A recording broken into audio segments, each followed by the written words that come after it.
भेटण्याची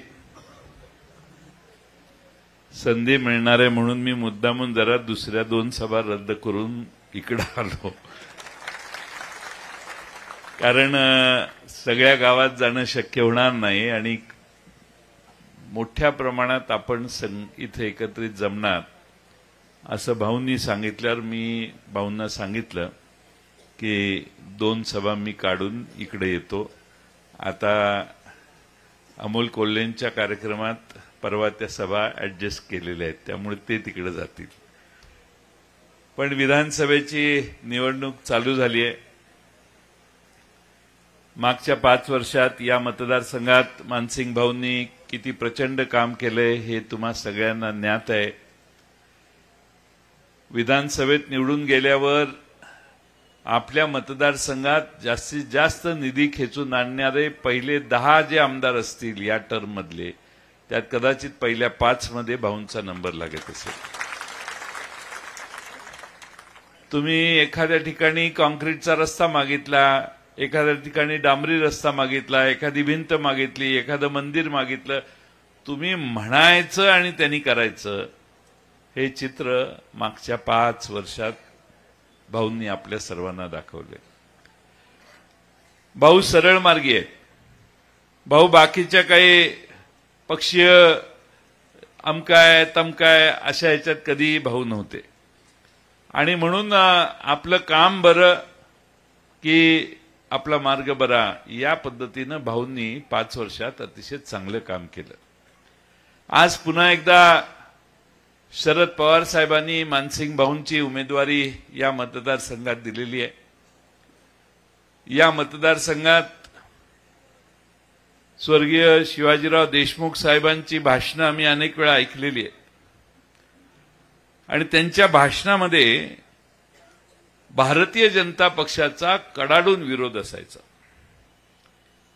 शिवाजीराव देशमुख साहेब भारतीय जनता पक्षाला उल्लेख असा करायचा की ही जातीय विषवल्ली उखडून फेकली पाहिजे, हे माझे नाही तर शिवाजीराव देशमुख साहेबांचं भाषणातलं वाक्य असायचं. नाईक साहेब बरोबर आहे की नाही?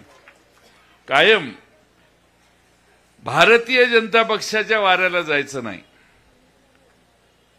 हे आयुष्यभर त्यांनी पाळलं. काँग्रेसची साथ कधी त्यांनी सोडली नाही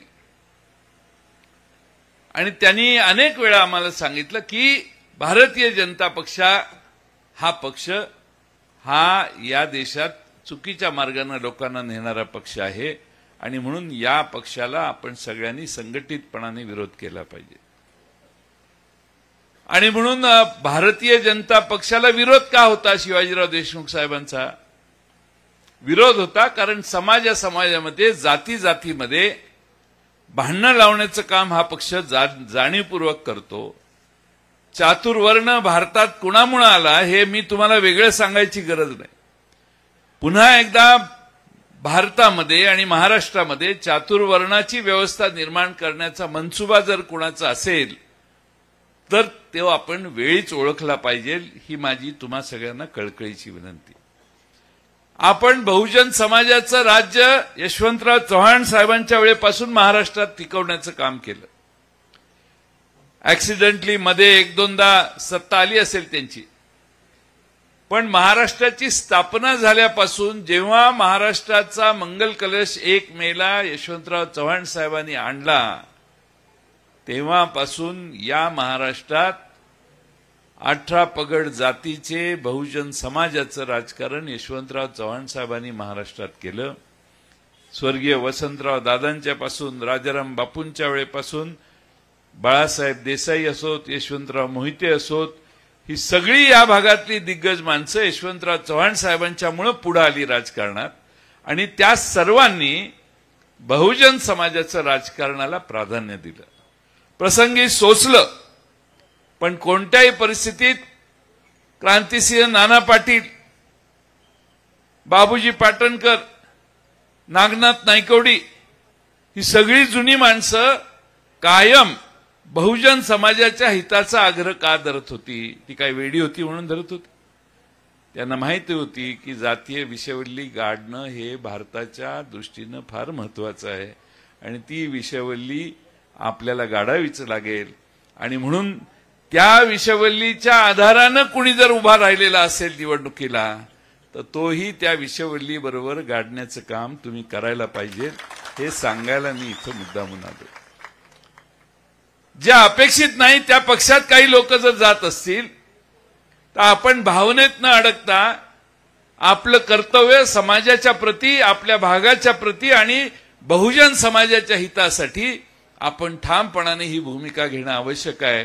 आपण ठामपणाने जर राहिलो तर मला खात्री आहे की महाराष्ट्रात उद्या महाविकास आघाडीचं सरकार आल्याशिवाय राहणार नाही. आपण महाविकास आघाडीचं सरकार आणल्यावर शाहू फुले आंबेडकरांचा विचार पुढे जाईल.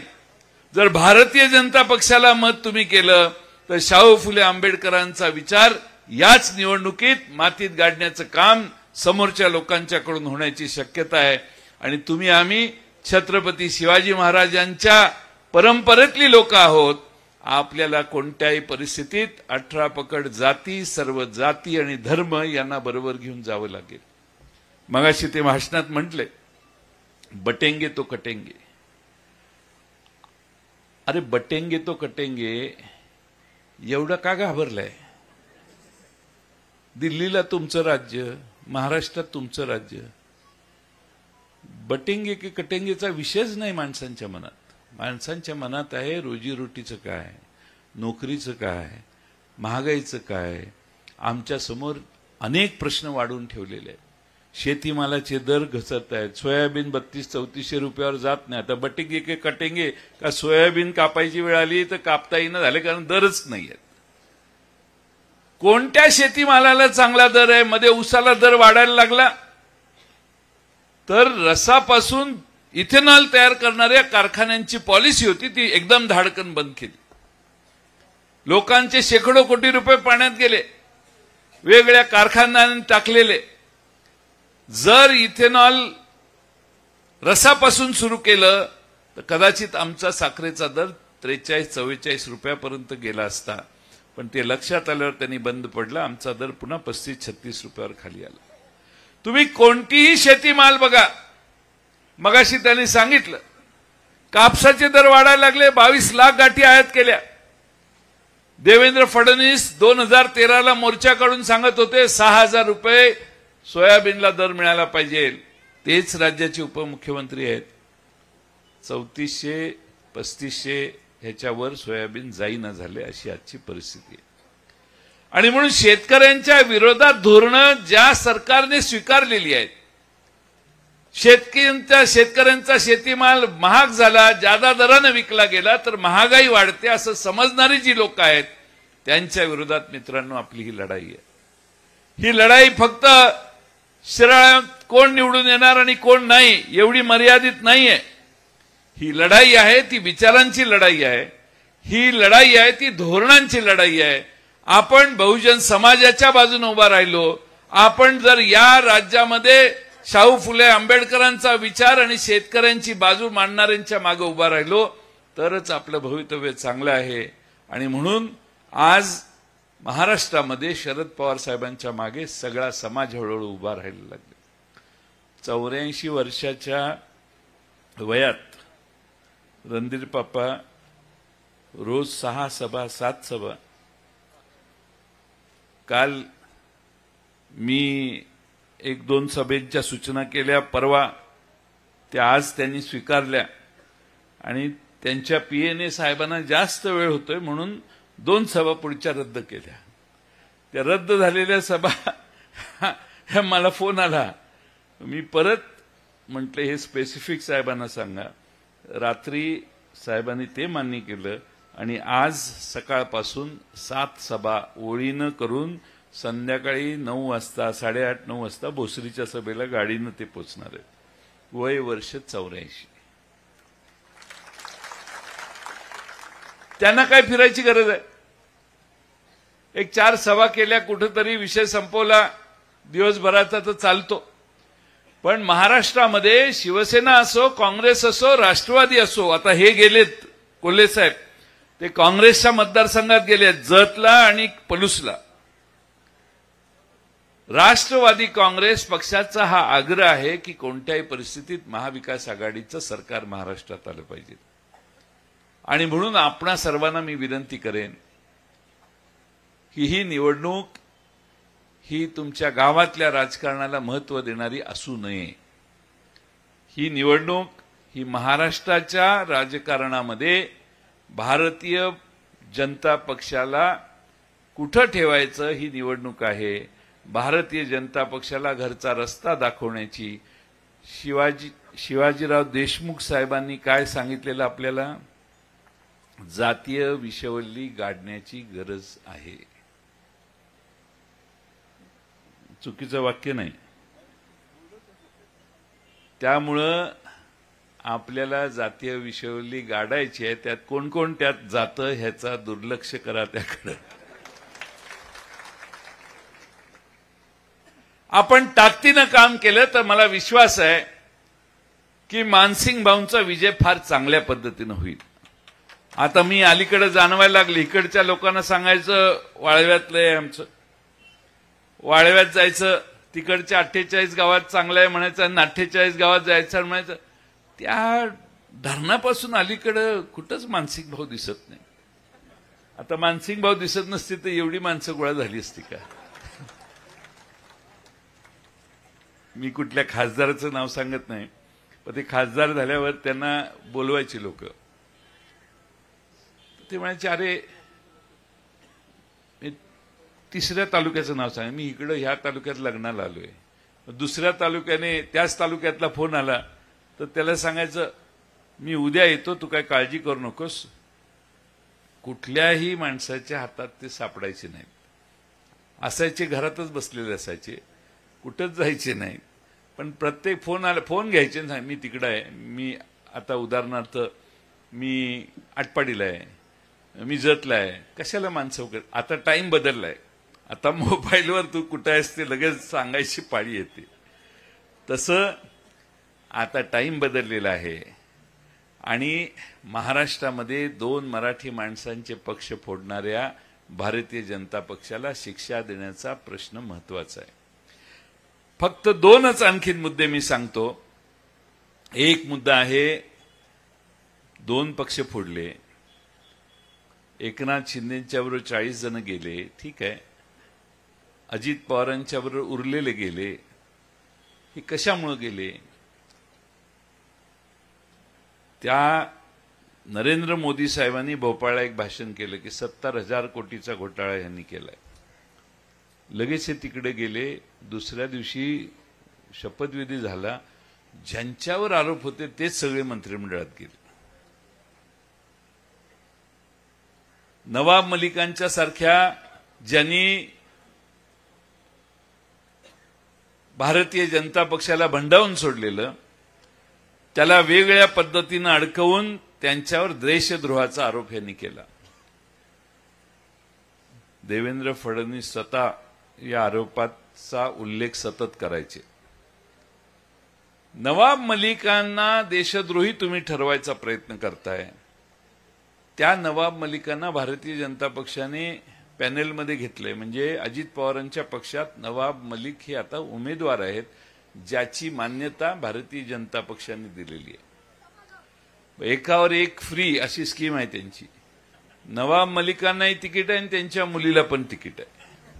आणि तुम्ही सांगता नवाब मलिक देशद्रोही. म्हणजे देशद्रोही पण तुम्हाला चालतात, ईडी सीबीआयच्या चौकशीत अडकलेलेही तुम्हाला चालतात. जो जेवढा मोठा भ्रष्टाचार करेल तो सगळा तुमच्या बाजूने असला पाहिजे असा आग्रह करता.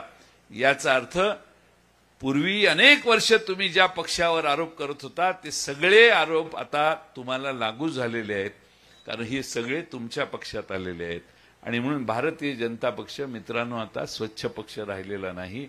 आपल्याला स्वच्छ पक्षाचीच जर निवड करायची असेल तर मी अभिमानानं सांगतो की महाराष्ट्रात सगळ्यात स्वच्छ पक्ष राष्ट्रवादी शरदचंद्र पवार पक्ष आहे. आणि त्या स्वच्छ पक्षाच्या मागे मी आमच्याही कार्यकर्त्यांना सांगतो, तुमच्यापेक्षा आम्ही स्वच्छ आहे म्हटलं, तुमच्यावर थोडे बहुत तरी आरोप आहेत म्हटलं.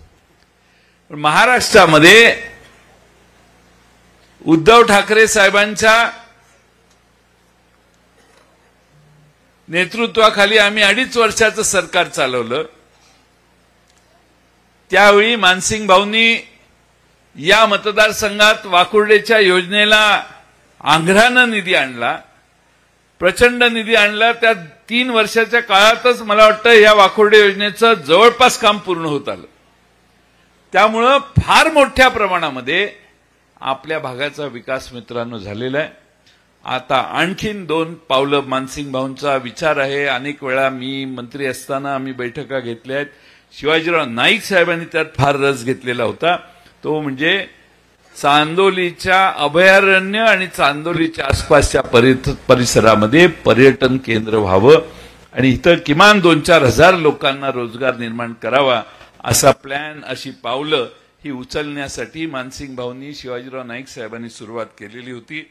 आणि आज आपण सर्वांनी फार मोठ्या प्रमाणामध्ये जर मानसिंग भाऊंना पुन्हा निवडून दिलं तर आपल्याला मी गॅरंटी महाविकास आघाडीच्या वतीनं वचन देतो की उद्याच्या निवडणुकीनंतर मानसिंग भाऊ आमदार होतील. मानसिंग भाऊंची याच्यापेक्षा पुढे प्रगती होईल, त्यात काही तुम्ही चिंता करू नका. आणि त्याच वेळी या सगळ्या पर्यटन क्षेत्र चांदोली अभयारण्याने पुढे याला चांगला विशेष निधी देण्याचं काम मानसिंग भाऊंच्या हस्ते होईल. तुम्हाला लक्षात येईल की या सगळ्या डोंगरी भागातल्या जनतेच्या जीवनात किती मोठा फरक पडलेला आहे आणि त्याचं पर्यटन केंद्र करण्यासाठी प्रचंड मेहनत आणि प्रचंड प्लॅनिंग केले. आपले एक सीओ होते, ते तिकडे सातारला कलेक्टर झाले. तिथं आम्ही तिघांनी त्यांच्याशी चर्चा केली. सातारच्या कलेक्टरने तिथं प्लॅन तयार केला. आपलं सरकार गेल्यानंतरच सांगतोय. त्यावेळी आम्ही त्यांना सांगितलं, त्यांनी फोन करून आम्हाला सांगितलं की तुम्ही बोलला होता मला तसं तिकडं महाबळेश्वरमध्ये जसं आहे तसं आपल्या या चांदोलीच्या धरणापर्यंत खाली पायथ्यापर्यंत पर्यटनाचा प्लॅन एक आता त्यांनी तयार केलेला आहे. त्यालाही गती मिळणार आहे. वेळ बराच झालाय, पण समर्थ रामदासांनी छत्रपती शिवाजी महाराजांना तरुणांना एकत्र करून पाठिंबा दिला असं अमित शहा बोलले. आले होते ना अमित भाई, इथं शिराळ्याला आले होते.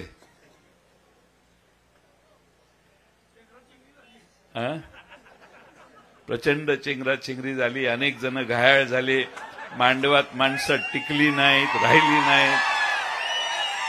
त्यामुळं आम्ही घाबरून तिकडे गेलोच नाही.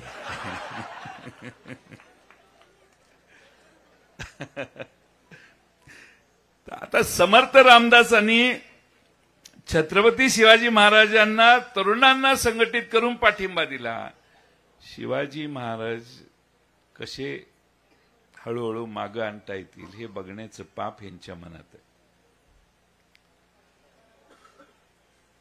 शिवाजी महाराजांना एकही संधी हे सोडत नाहीत. भारतीय जनता पक्षवाले एक राज्यपाल आणला होता यांनी, त्याने महात्मा फुलेंच्या बद्दल अनुद्गार काढले. त्यांनी छत्रपती शिवाजी महाराजांच्या बद्दल वेगळ्या पद्धतीने बोलले. एवढ्या गोष्टी महाराजांच्या विरोधात भारतीय जनता पक्षवाल्यांनी केलेल्या आहेत. त्या महाराजांना अपशब्दानं, म्हणजे महाराजांचा इतिहास आता ते आमचे देवेंद्र फडणवीस सांगतात. लहानपणापासून इथं बसलेल्या शेमड्या मुलाला विचारलं की महाराज सुरतेला गेले होते, ते फिरायला गेले होते का कशाला गेले होते, तर शेमडं पोरगही सांगेल छत्रपती शिवाजी महाराज सुरतेवर हल्ला केला आणि 2 वेळा सुरत लुटली. देवेंद्र फडणवीस सांगतात छत्रपती शिवाजी महाराज सुरतेला गेले, त्यांनी तिथं लढाई केली आणि ते परत आले. सुरत त्यांनी लुटली नाही. इतिहास बदलण्याचं पाप ज्यांच्या मनात आहे. आज म्हणतात सुरत लुटली नाही, कदाचित परत निवडून आलं ह्यांचं सरकार तर हे धडाक बदलतील आणि सांगतील पर्यटनासाठी सुरतेला जाऊन फिरून आले शिवाजी महाराज. इतिहास बदलण्याचं पाप ज्यांच्या मनात आहे त्यांच्यापासून कायम सावध राहा. रामदास स्वामींचा रोल काय होता तुम्हा आम्हा सगळ्यांना माहिती आहे. छत्रपती शिवाजी महाराजांनी ज्या हिकमतीने मावळ्यांना एकत्रित केलं, संघटित केलं, 18 पगड जातींना बरोबर घेऊन लढाया केल्या, त्याच्यात कष्ट होते. छत्रपती शिवाजी महाराजांच्या दुसऱ्या कुणाचेही नव्हते. हे मित्रांनो विसरू नका. रामदास स्वामी त्यांच्या जागी श्रेष्ठच आहेत, आमचा त्यांना ऑब्जेक्शन नाहीये. पण छत्रपती शिवाजी महाराजांनी ज्या कष्टाने तानाजी मालुसरे असतील अनेक सहकारी त्यांनी मिळवले, त्यांचा विश्वास कमवला, निधड्या छातीनं मृत्यूला हे सगळे लढाईमध्ये समोरे गेले, त्या सगळ्या कष्टात छत्रपती शिवाजी महाराजांनी मावळ्यांना दिलेला विश्वास होता. हे स्वराज्य निर्माण करायचं ही भावना छत्रपती शिवाजी महाराजांनी सामान्य माणसांच्या मनात निर्माण केली, ते राहिलं बाजूलाच. आणि हे म्हणायला लागले की ते सगळी पोरं त्यांनी गोळा केली आणि ह्यांच्या मागे लावली आणि मग ह्यांचं अरे काय चाललंय. एवढे लय पुढे गेलेत हे की त्या छत्रपती शिवाजी महाराजांचा पुतळा मालवणला उभा केला, मोदी साहेबांनी उद्घाटन केलं. मोदी साहेबांनी उद्घाटन केल्यानंतर 8 महिन्यात पुतळा पडावा. दुःख आहे. 8 महिन्यात पुतळा का पडला तर छत्रपती शिवाजी महाराजांच्या पुतळ्यामध्ये देखील ह्यांनी भ्रष्टाचार केला. एकनाथ वाऱ्यामुळे पुतळा पडला. मी दुसऱ्या दिवशी गेलो, म्हटलं वारं कुठून आलं रे, तर ते म्हटलं इकडनं आलं. म्हटलं पुतळा कुठं पडला, तिकडच पडला. म्हटलं महाराष्ट्रातले उद्योग गुजरातला गेले, आमच्या पोरांच्या हाताला काम नाही. विधानसभेत मी विचारलं, अहो एकनाथ शिंदे साहेब काय आहे. एकनाथ शिंदे म्हटले की कालच मी मोदी साहेबांच्याकडे गेलो होतो, कालच आम्ही दिल्लीहून आलो रात्री. मोदी साहेबांची आम्ही चर्चा केलेली आहे आणि मोदी साहेबांनी आम्हाला सांगितलेलं आहे की याच्यापेक्षा मोठा प्रकल्प मी महाराष्ट्रात देणार आहे. मी म्हटलं म्हणजे ह्याच्यापेक्षा मोठा प्रकल्प जयंतराव आपल्याला आता मिळणार आहे, त्यामुळे तुम्ही चिंता करून. म्हटलं कशावरून. अहो मोदी साहेबांचा शब्द आहे. जयंतराव तुम्हाला कळतं का काय, मोदी साहेबांचा शब्द आहे, हे रेकॉर्डला आहे. आता साहेबांची आमच्या मुदत संपली. एकनाथ शिंदेची मुख्यमंत्री पदाची जी टर्म होती, आता इलेक्शन झाल्या, एकही प्रकल्प महाराष्ट्रात मोठा आला नाही. मी विचार करतोय की एकनाथ शिंदेनी मग असं कसं सांगितलं. एकनाथ शिंदे काय असं खोटं बोलतील असं मला वाटत नाही, पण त्यांच्या डोक्यावर टांगती तलवार आहे, त्यांच्या विरोधी हे काय बोलत नाहीत. त्यामुळे ते सांगत होते की याच्यापेक्षा मोठा प्रकल्प देणार आहेत मोदी साहेब. म्हणजे मला ते खुणवत होते की भोपळा देणार आहेत मोदी साहेब, मी काही बोलू शकत नाही, ही माझी पंचायत आहे. असा सगळा कारभार आहे. मी जास्त वेळ घेणार नाही, अजून बऱ्याच सभा आहेत. महालक्ष्मी योजना 5 सूत्र आम्ही जाहीर केलेली आहेत महिलांना, महाराष्ट्रातल्या जनतेला. पंचसूत्री शरद पवार साहेब, राहुल गांधी साहेब आणि उद्धव ठाकरे साहेबांनी मुंबईमध्ये जाहीर केली. त्यातलं पहिलं सूत्र आहे, बाकीची सूत्र आहेतच, पण एक सूत्र आहे की तुम्हा महाराष्ट्रातल्या आमच्या भगिनींना महालक्ष्मी योजना चालू होईल आणि महालक्ष्मी योजनेच्या मार्फत दर महिन्याला गरीब महिलांना 3000 रुपये देण्याची व्यवस्था आम्ही करणार आहे. तुम्ही कुठेही गावाला जाताना पोराकडे पैसे मागायची गरज नाही, नवऱ्याकडे पैसे मागायची गरज नाही, वडिलांकडे पैसे मागायची गरज नाही, कारण महाराष्ट्रातली एसटीचा तुमचा प्रवास मोफत करण्याची व्यवस्था महाराष्ट्रात केलेली आहे. शेतकऱ्यांची कर्जमाफी, उद्धव ठाकरे पहिल्यांदा मुख्यमंत्री झाले, आम्ही 5 जणांनी शपथा घेतल्या. त्यावेळी पहिला निर्णय आमच्या मंत्रिमंडळाने घेतला की महाराष्ट्रात शेतकऱ्यांना कर्जमाफी द्यायची. महाराष्ट्रात 28-29 हजार कोटी रुपये आम्ही खर्च केले आणि महाराष्ट्रात 2 लाखापर्यंत कर्जमाफी दिली. आता पुन्हा आपलं सरकार येईल. अदानींच्या घरी बैठक झाली होती. बैठकीला शरद पवार, अमित शहा, गौतम अदानी, फडणवीस, प्रफुल्ल पटेल हजर होते. शरद पवारांच्या माहितीनुसारच सगळं झालं होतं, पण सगळा दोष माझ्यावर टाकला गेला आणि मी तो स्वीकारलाय. मी दोष स्वीकारला आणि इतरांचं संरक्षण केलं. मी ऑन कॅमेरा तुम्हाला सांगते, रीड माय. 4000 रुपये बेरोजगार भत्ता देणारे, जात निहाय जनगणना करून 50% आरक्षणाची मर्यादा हटवण्यासाठी आम्ही प्रयत्न करणार आहे. आणि जात निहाय जनगणना केल्यावर लहान लहान ज्या जाती आहेत, छोटे लोकसंख्येची जे समाज आहेत, त्या सगळ्यांना न्याय देण्यासाठी, त्यांचा अर्थसंकल्पातला वाटा राहण्यासाठी योग्य, त्यांचा नोकरी करताना मिळणाऱ्या संधीत योग्य वाटा राहण्यासाठी आणि महाराष्ट्रातल्या प्रगतीत त्यांचा योग्य वाटा राहण्यासाठी जातनिहाय जनगणना गरजेची आहे. कर्नाटकने सुरू केलेली आहे, तेलंगणाने सुरू केलेली आहे, महाराष्ट्रातही आपण करणार आहे. त्यामुळे जातनिहाय जनगणना या छोट्या छोट्या छोट्या महाराष्ट्रात इतक्या छोटे छोटे समाज राहतात लोकसंख्येनं, त्या लोकसंख्येने कमी मोठे सगळ्यांची एकदा जनगणना झाली तर त्यांना न्याय देणं आपल्याला सोयीचं होणार आहे. आणि एक शेवटचा प्रश्न तुम्हाला विचारतो की मध्ये मोदी साहेबांनी लोकसभेच्या आधी एक कार्ड काढलेलं कार्ड, आणि कार्डावर त्यांनी सांगितलेलं की ही मोदींची गॅरंटी आहे की जर तुम्ही भारतात कुठेही 80 कोटी जनता त्यांनी अभिप्रेत केलेली, जर कुठेही देशात हॉस्पिटलला गेलं तर 5 लाखापर्यंतचं बिल त्यांचं माफ होईल. असं या मांडवात कोण आहे का की ज्यांनी 5 लाखापर्यंत बिल माफ करून आणलेलं आहे? मोदी साहेबाचं नाव सांगितलं आणि 5 लाखाचं बिल माफ झालं. ॲस्टर आधारला कोल्हापूरला हार्टचा अटॅक आला आणि तिकडे गेला आणि मोदी साहेबांचं कार्ड दाखवलं आणि तुम्हाला 5 लाख माफ झाले, असं कोण आहे का? ही मला वाटतं 47वी सभा असेल माझी की ज्यात हा प्रश्न विचारतो. आधी मी विचारायचो नाही, पण माझ्या लक्षात आलं, मी विचारायला लागलो. महाराष्ट्रात एकाही माणसाने हात वर केला नाही. आमचं सरकार आल्यावर आम्ही आता ठरवलेलं आहे की महाराष्ट्रातल्या गरीब कुटुंबांना आमच्या आया बहिणी अंगावर रोग काढतात का? तर मुलाला नवीन नोकरी लागलेली असते, 10-15 हजार रुपये पगार असतो, त्यात आपले 4-5 हजार रुपयाचं बिल डॉक्टरचं झालं तर कुठं जायचं? म्हणून अंगावर महिला अनेक रोग काढतात, दुर्धर होतो आणि संकट वाढतं. शरीराने अनेक प्रश्न घरातल्या प्रत्येकाला असतात. एका घरात 5 मेंबर असतील तर आता आम्ही असं ठरवलंय की गरीब घरातल्या कुटुंबांना आम्ही 25 लाख रुपयाचा विमा काढून देणार, आणि 25 लाख रुपयाच्या विम्याचे कागद घेऊन तुम्ही हॉस्पिटलला गेला तर किडनी ट्रान्सप्लांट पासून लिव्हर ट्रान्सप्लांट पर्यंत 25 लाखापर्यंत जर काही खर्च आला तरी त्या गरीब घरानं मागे वळून बघायची गरज नाही. त्यांचे सगळे पैसे हे राज्य सरकारने काढलेल्या योजनेतनं त्या हॉस्पिटलला वर्ग होणार. आणि म्हणून आपल्या सगळ्यांना माझी विनंती आहे की आपण सगळ्यांनी उद्याच्या निवडणुकीत आपल्या सगळ्यांच्या प्रगतीसाठी, मग दिवसा वीज देणं हाही मुद्दा आमच्या जाहीरनाम्यात आहे, 12 तास वीज दिवसा देण्याची व्यवस्था आम्ही करणार आहोत. ती करण्यासाठी, कारण बिबट्याचा एवढा प्रादुर्भाव आता वाढलेला आहे की रात्री रानात जाणं मुश्किल व्हायला लागले, म्हणून 12 तास आपल्या सगळ्यांना वीज शेतकऱ्यांना दिवसा देण्याची व्यवस्था आम्ही करू.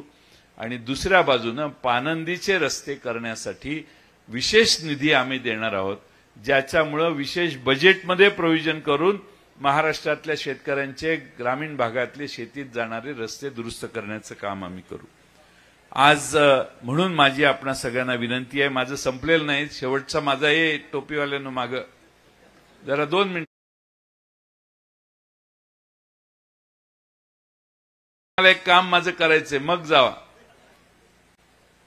मानसिंगराव नाईक यांच्यासारखा एक कष्ट करून आपल्या मतदारसंघात जास्तीत जास्त निधी आणणारा, विकास आणणारा हा नेता आपण सगळ्यांनी जपा.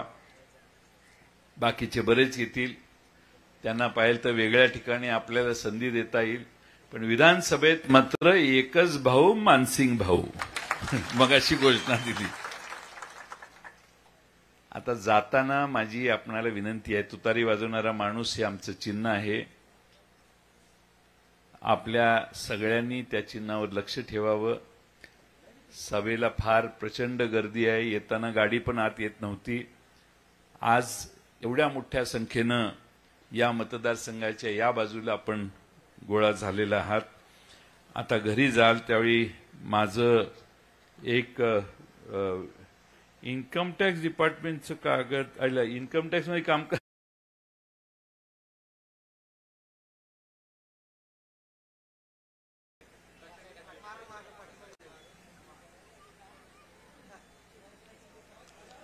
पण हे तुम्ही तर दमच दिला,